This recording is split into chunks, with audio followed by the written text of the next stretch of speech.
Buenos días. Bueno, pues mirando hacia atrás lo que voy escribiendo o lo que voy leyendo de lo que escribí mucho de esto hace más de 20 años,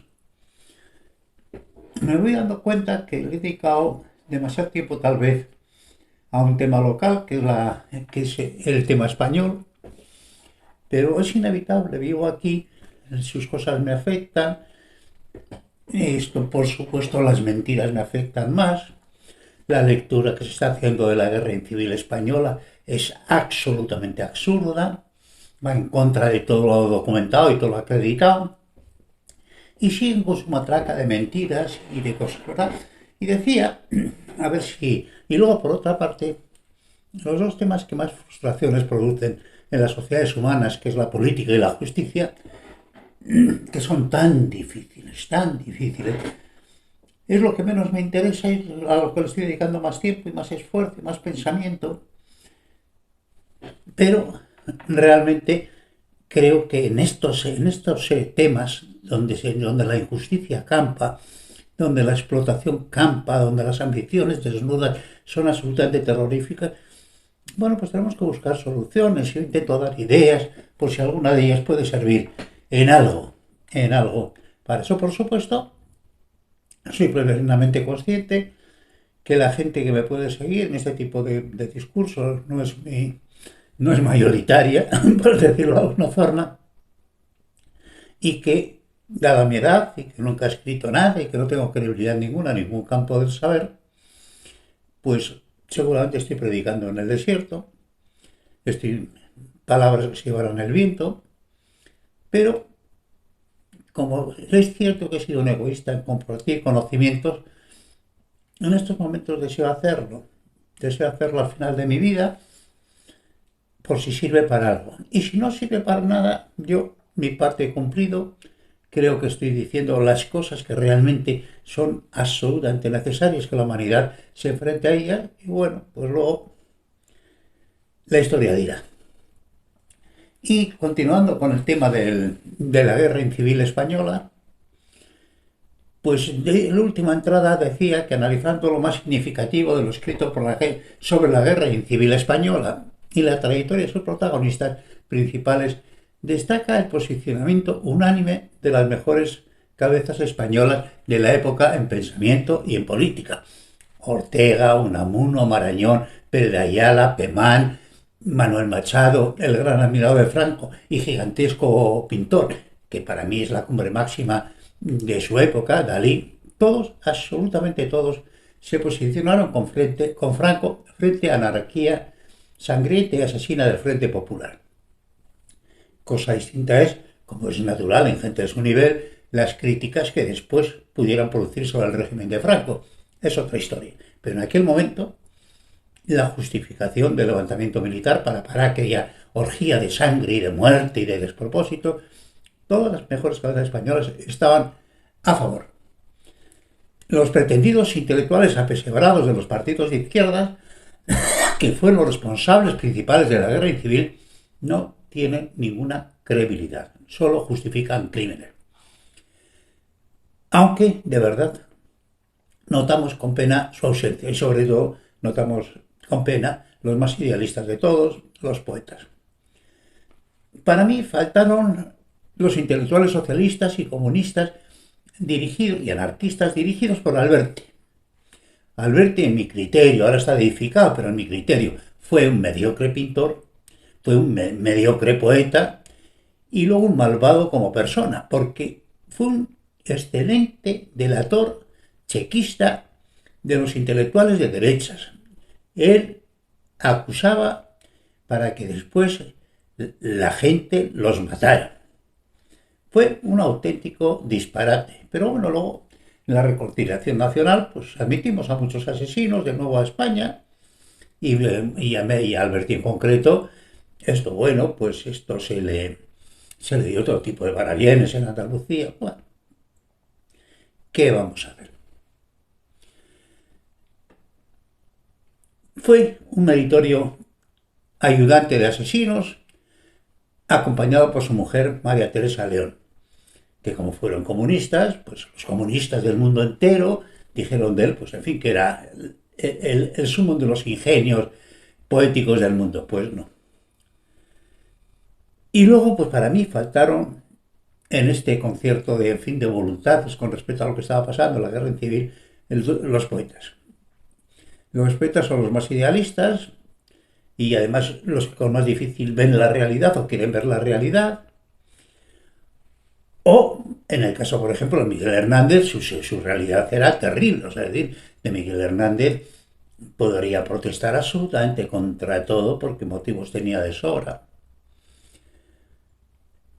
Miguel Hernández fue un excelso entre los excelsos, gloria de las letras españolas. Nunca le lloramos bastante ni a él, ni a Antonio Machado, ni a Lorca. Nunca les lloraremos bastante. Yo soy un enamorado de la Andalucía, en Andalucía vivo, habiendo nacido vasco, bilbaíno que es más preciso. Y seguramente este amor de Andalucía fue por mi temprana relación con Lorca, muy jovencito.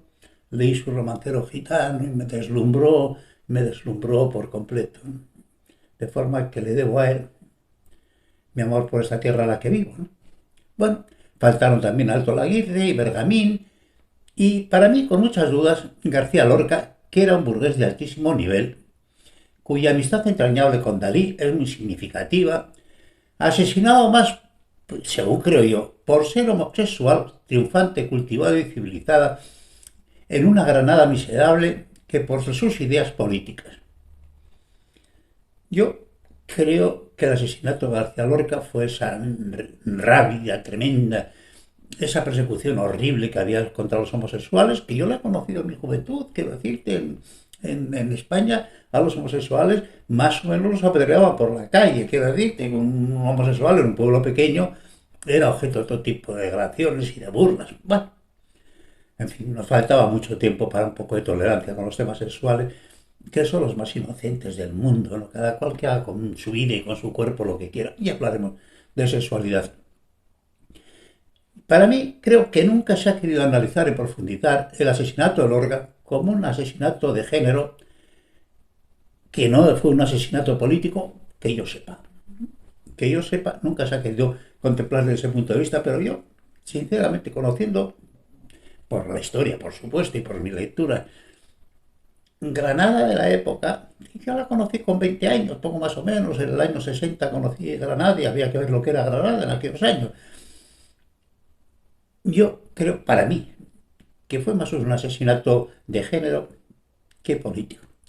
En fin, cuando los partidos políticos dejan ser patrimonio ciudadano y se convierten en un patrimonio de su propia maquinaria, entre comillas, la férrea oligarquía, o de una potencia exterior, o de una religión, o de una ideología totalitaria y excluyente, la democracia ha muerto.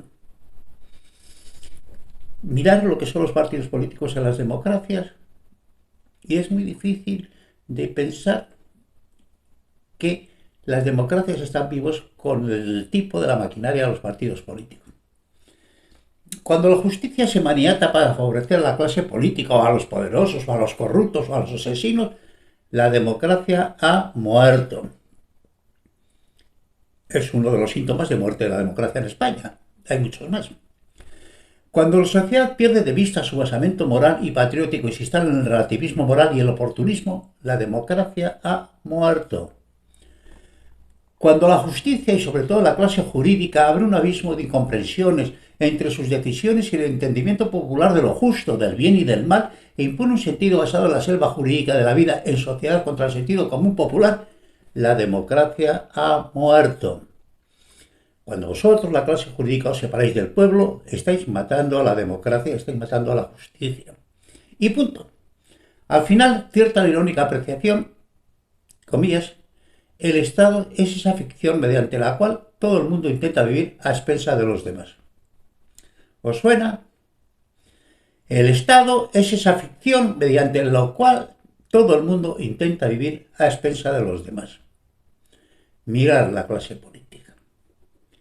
Y la bandera da igual la que sea, lo único importante es su aceptación y la aceptación de lo que representa, la total vida histórica del colectivo que representa. Lo cierto es que tal comportamiento es imposible. El individuo en sociedad tiene la obligación de producir riqueza, si no, al final, todos pobres y la sociedad caótica. Sin olvidar jamás que una nación no está formada solo con los tiempos presentes ni con los habitantes vivos de hoy, está formada por su pasado histórico y aquellos que la construyeron, por su presente y por su proyección hacia el futuro, hacia el común futuro de nuestros hijos. Ese conjunto integral es la nación.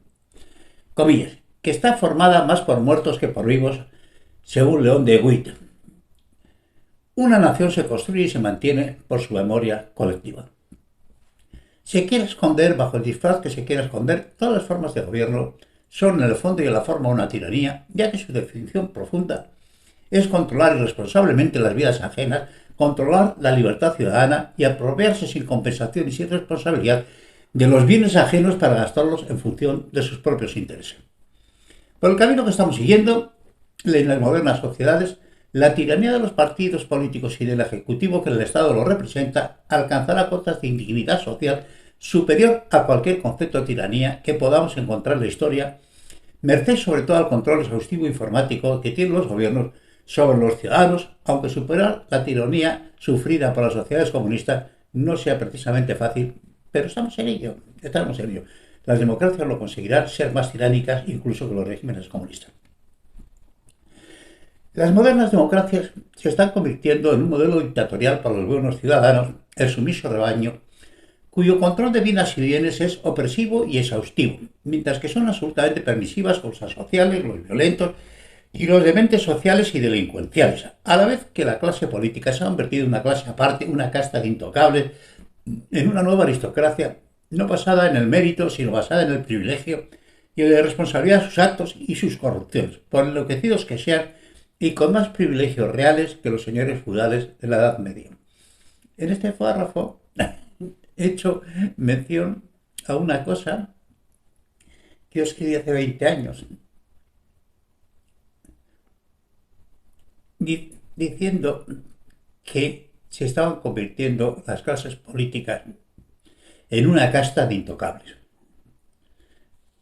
Me hace gracia porque lo de la casta se ha puesto de moda, merced a las izquierdas últimamente, que decían la casta, las castas, las castas. Bueno, pues las castas lo hablé hace 20 años. Lo escribí, no lo hablé. Sinceramente, no lo hablé de forma que es solamente para reírme de esas anticipaciones. Pero no me corresponde a mí ni el haberla publicitado. Y luego, sobre todo, los grupos económicos que mandan irresponsablemente sobre todos están consiguiendo que la democracia se esté convirtiendo por primera vez en la historia en una empresa corporativa. Al final seremos todos gobernados por sociedades anónimas. Ya lo están haciendo. Ya lo están haciendo.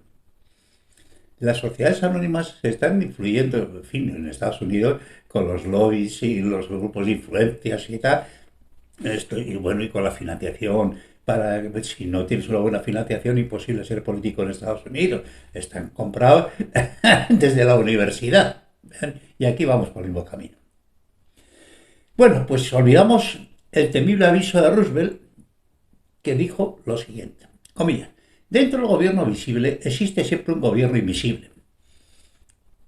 Guiones, hoy como siempre económico, que no debe lealtad a nadie y que no tiene ninguna responsabilidad con el pueblo. Destruir ese gobierno invisible, denunciar esa blasfema alianza entre la corrupción política y la corrupción económica es el primer deber de un estadista de nuestros días. ¿Veis que se ha intentado destruir ese poder obsceno? Esa alianza tremenda entre la corrupción política y la corrupción económica en algún país del mundo. ¿Qué os parece a vosotros? Que haya un estadista que haya intentado deshacer ese nudo. Dios mío. Este importante y noble pensamiento debe considerarse como una misión imposible sin que antes cambiemos en profundidad a las sociedades humanas y al propio ser humano mediante la educación. Y otra vez, con mi repetición infinita, tenemos que educar a la gente. Tenemos que educar al total de la gente. Bueno, pues mientras sigo diciendo que necesitamos educar a la gente, Tenemos que tener un control severo e intolerante con todo el funcionariado público y mayor todavía con los políticos y mucho mayor todavía con esos solapados gobiernos económicos en la sombra. Como es más difícil educar a la gente que de controlarlo, bueno, si es que alguien llega al poder con algún sentido de la pureza y el deseo de hacer las cosas bien y en fin, diga, mire usted, pero es un descaro absoluto. Es un descaro absoluto. O sea, es decir, la misma gente que está legislando sobre, por ejemplo, la energía eléctrica, ya le han dicho que va a ser consejero de una compañía eléctrica cuando deje el poder ganando 10 veces más. Dios. Resulta curioso destacar, viendo la nómina de los dirigentes del mundo, la muy escasa y en algunos casos la nula preparación formal que pueden presentar. Todo el funcionariado estatal, en general, debe acreditar una adecuada formación y sufre unas pruebas exhaustivas sobre su capacitación. Guiones, salvo el abundante nepotismo de los políticos con sus afines y sin tasa en los países más ignorantes y menos desarrollados, importante bolsa de votos cautivos, obedientes sicarios y banda de activos militantes como hoy en España. Como hoy en España. Pero el funcionariado, quitando esto, que es un disparate y que es en fin, que es una denuncia permanente, esos funcionarios públicos tienen una capacitación mayor en rigor y en exigencia, cuanto más alta sea la responsabilidad que pretendan y cuyo paradigma tal vez se encuentre en el funcionariado de la China clásica, como máximo exponente del funcionariado. Y sin embargo, para los puestos selectivos, para los que mandarán sobrecalificados funcionarios, no se les exige capacitación inicial ninguna. Es decir, para funciones subordinadas del Estado, joder, te piden de todo. 40.000 personas magníficamente preparadas para 300 plazas, de todo.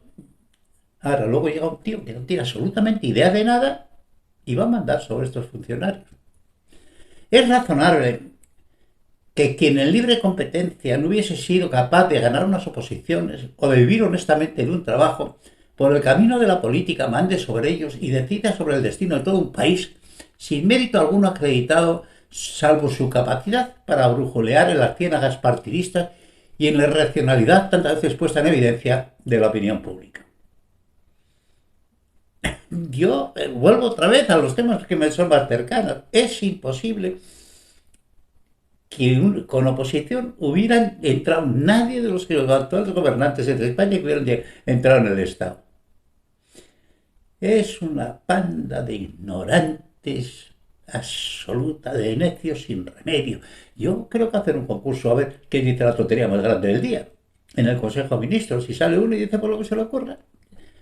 ¡Qué disparate!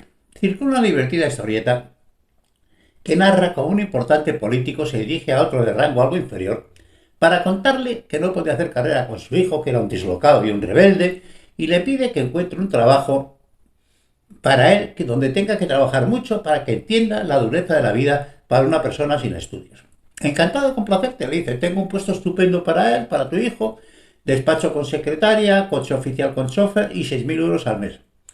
No me has entendido, quiero un trabajo duro de no más de 1.000 euros al mes, sin ningún privilegio, que le hagan sudar, que entienda la dificultad de vivir.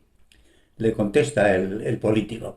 Lo siento, no te puedo complacer. Ese trabajo es para un funcionario corriente que tiene que tener carrera universitaria con muy buenas notas y si pueden ser licenciaturas mejor y presentarse a una posición con 30.000 personas para una de las 100 plazas que se convocan. Por ese camino no te puedo ayudar. ¿Os suena de algo? La situación social está agravada además por el hecho cierto de que la dirección la dirección responsable de las sociedades modernas está en la práctica fuera de cualquier capacidad humana y así vemos que en cualquier mediocre convertido en líder, si tiene alguna grandeza, elige el camino de Napoleón, rodearse de los mejores en cada cometido con humildad, respeto y eficacia. Comillas, nadie entrará en mi gobierno que no esté mucho más capacitado que yo. Reagan. Pero lo habitual es que decida elegir siempre los que son más tontos que él, guiones y además con tontos serviles hasta la eyección, lo que muchas veces no es nada fácil, pero siempre lo consiguen. Y cierro aquí este canto lamentable a la indignidad política del mundo. Continuaremos.